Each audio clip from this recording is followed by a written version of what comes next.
Ayan, Sage naman po. Tapos 256 siya ma'am, iPhone 17. Okay po.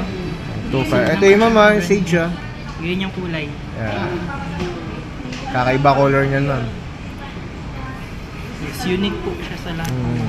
Bihira ka magkakaroon ng kaparehan yan.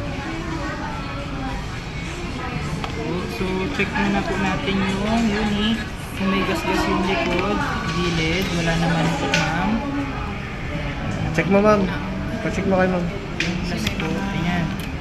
Oo, may mga scratches, dents, or damage.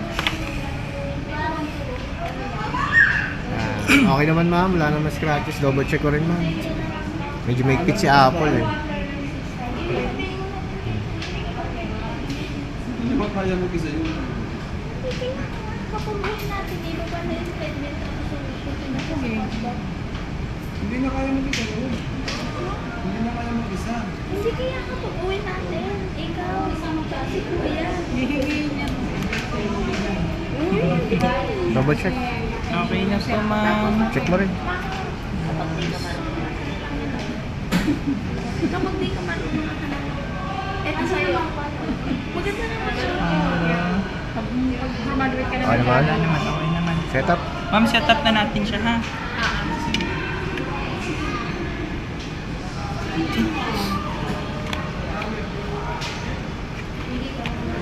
Ayun ano yun?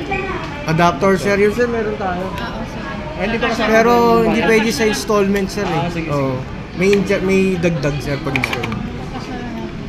Pwede straight payment naman sir. Ha? Straight payment. Payment. Pwede Kano naman ba po. Check natin sir, double check ko po. Setup lang muna natin sir. Oo, sige yun.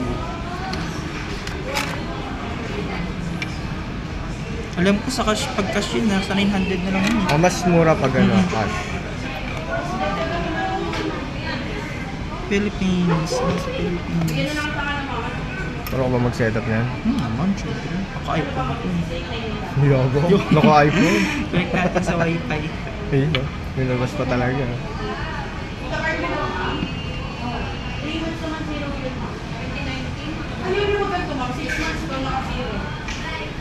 iPhone 17 256 Sage.